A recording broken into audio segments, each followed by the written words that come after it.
जय हिंद मित्रांनो, एक्झाम जागरवर तुम्हा सर्वांचं पुन्हा एकदा स्वागत आहे. मित्रांनो, आजच्या चालू घडामोडीच्या सत्रात आपण नुकत्याच घडलेल्या घटनांवर आधारित MCQची प्रॅक्टिस करणार आहोत. यातील एक एक प्रश्न अत्यंत महत्त्वाचा आहे, त्यासाठी व्हिडिओ शेवटपर्यंत पहा व आपल्या मित्रांसोबत सुद्धा शेअर करा, जेणेकरून येणाऱ्या एक्झाममध्ये त्यांना सुद्धा याचा फायदा होईल. आणि आजच्या व्हिडिओची PDF डाउनलोड करायची असेल तर तुम्ही एक्झाम जागर या टेलिग्राम चॅनलवरून ती डाउनलोड करू शकता.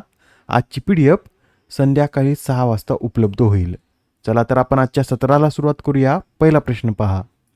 भारताचा पहिला भूऔष्णिक ऊर्जा प्रकल्प कोठे स्थापन करण्यात येत आहे? या प्रश्नाचं उत्तर आहे पर्याय क्रमांक 4, म्हणजेच भारताचा पहिला भूऔष्णिक ऊर्जा प्रकल्प लडाख या केंद्रशासित प्रदेशात स्थापन करण्यात येत आहे.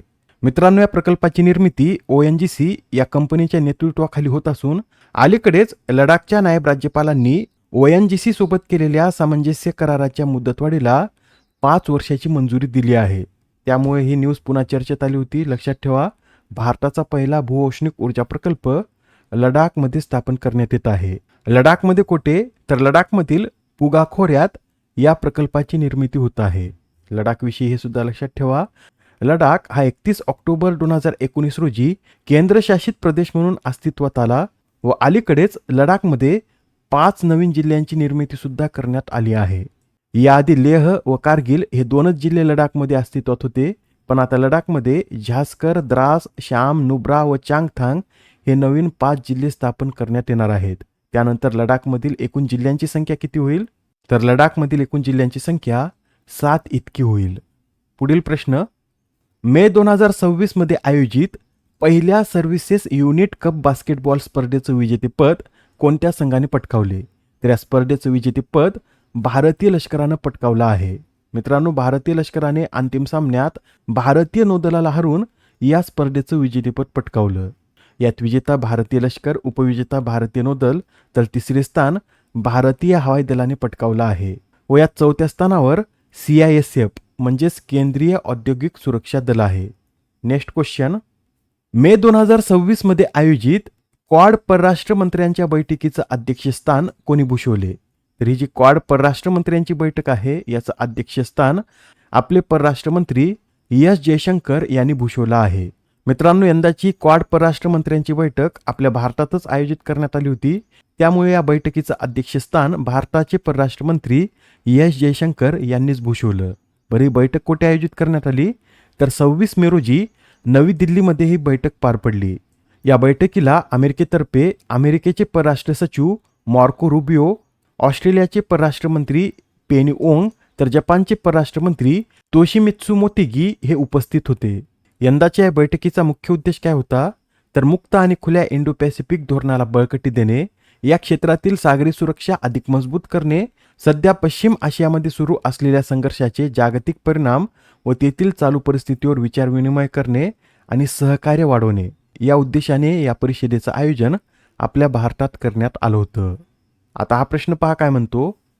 कोणतं राज्य हा पाण्याचा सातबारा विकसित करण्याची घोषणा करणारे देशातील पहिले राज्य ठरले आहे? तर असं करणारं आपलं महाराष्ट्र हे आता देशातील पहिलं राज्य ठरलं आहे.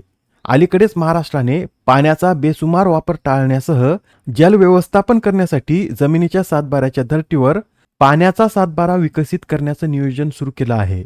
जल व्यवस्थापन करणाऱ्या ॲक्वेरियन या संस्थेने यासाठी एक वॉटर ऑडिट आणि बॅलन्स शीटची सुद्धा संकल्पना मांडली असून ही महत्त्वपूर्ण योजना राज्यात सुरुवातीला प्रायोगिक तत्वावर राबविण्यात येणार आहे. आतापर्यंत अशा प्रकारची योजना आपल्या भारतात राबवण्यात आली नव्हती व आता महाराष्ट्र असं करणारं देशातील पहिलं राज्य ठरेल. आपल्या महाराष्ट्राविषयी सुद्धा लक्षात ठेवा. महाराष्ट्राची स्थापना 1 मे 1960 रोजी करण्यात आली. महाराष्ट्राचं क्षेत्रफळ हे 3,07,713 चौरस किलोमीटर असून 2011च्या जनगणनेनुसार महाराष्ट्रातील लोकसंख्येची घनता 365, लिंग गुणोत्तर 929, तर बाल लिंग गुणोत्तर हे 894 इतकं आहे. Next question. भारताची पहिली राष्ट्रीय AI आणि डिजिटल जल शिखर परिषद कोणत्या शहरात आयोजित केली जाणार आहे?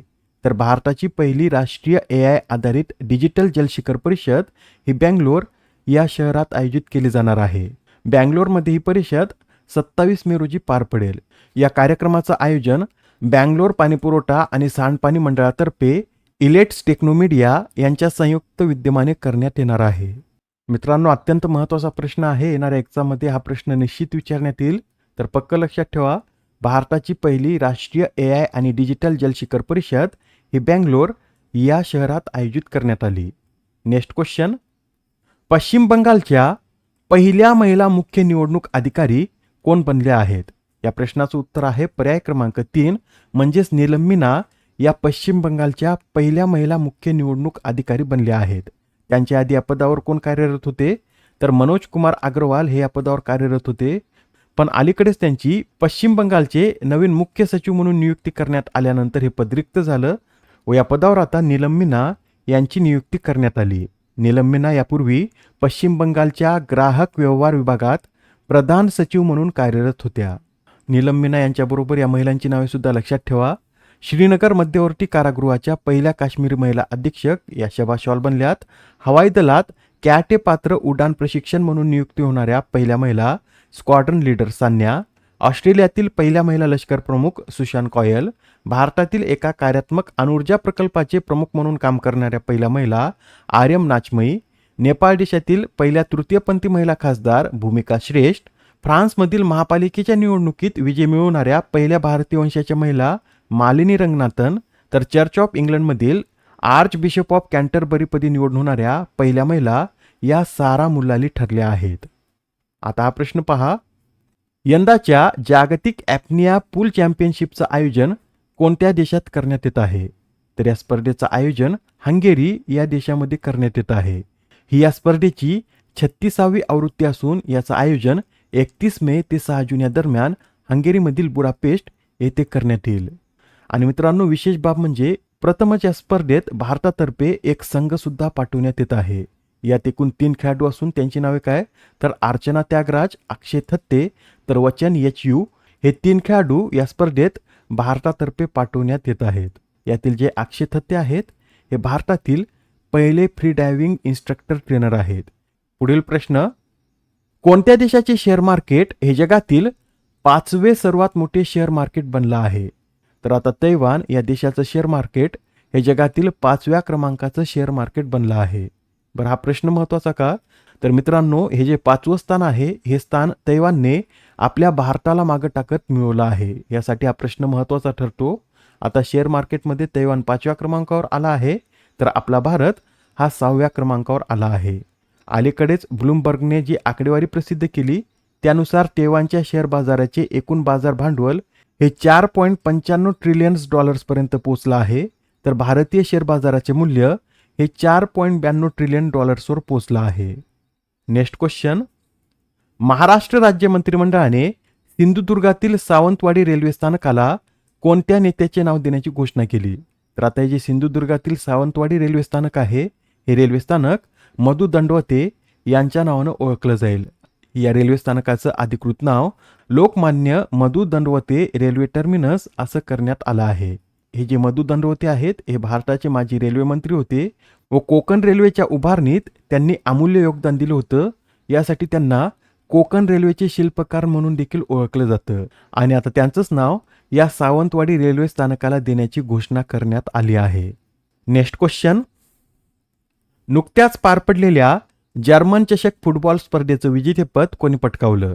तर या स्पर्धेचं विजेतेपद हे बायर म्युनिक या क्लबनं पटकावलं आहे. बायर म्युनिकने अंतिम सामन्यात VfB शुटगार्ट या संघाला हरवून या स्पर्धेचं विजेतेपद पटकावलं. ही स्पर्धा कुठे आयोजित करण्यात आली होती? तर बर्लिन येथे ही स्पर्धा आयोजित करण्यात आली होती. मित्रांनो, या आधीच्या सत्रात तुमच्यासाठीचा प्रश्न होता, संयुक्त राष्ट्र सैन्य लैंगिक समानता समर्थक पुरस्कार 2025 ने कोणाला सन्मानित करण्यात आले? या प्रश्नाचं उत्तर आहे पर्याय क्रमांक 4 म्हणजेच अभिलाषा बराक यांना या पुरस्काराने सन्मानित करण्यात आला आहे. अभिलाषा बराक या भारतीय लष्कराच्या पहिल्या महिला लढाऊ हेलिकॉप्टर वैमानिक देखील आहेत व आता त्यांना या महत्त्वपूर्ण पुरस्काराने सन्मानित करण्यात आलं. आणि हा पुरस्कार मिळवणाऱ्या त्या कितव्या भारतीय आहेत? तर हा पुरस्कार मिळवणाऱ्या त्या 3ऱ्या भारतीय आहेत. यापूर्वी मेजर सुमन गवानी यांना 2019 मध्ये तर मेजर राधिका सेन यांना 2023 मध्ये या पुरस्काराने सन्मानित करण्यात आलं होतं. बरं, या पुरस्काराची स्थापना कधी करण्यात आली? तर 2016 मध्ये या पुरस्काराची स्थापना करण्यात आली. आजच्या सत्रामधील तुमच्यासाठीचा प्रश्न पहा. पुरुषांच्या 100 मीटर धावण्याच्या शर्यतीत 9वा राष्ट्रीय विक्रम कोणी प्रस्थापित केला? आता या प्रश्नाचं उत्तर कमेंटमध्ये देण्याचा प्रयत्न करा. उत्तर चुकलं तरी काही हरकत नाही, कारण ज्यावेळेस तुम्हाला या प्रश्नाचं योग्य उत्तर माहीत होतं त्यावेळेस हा प्रश्न तुमच्या दीर्घकाळापर्यंत लक्षात राहतो. तर आता पुढच्या सत्रात पुन्हा भेटूया. धन्यवाद.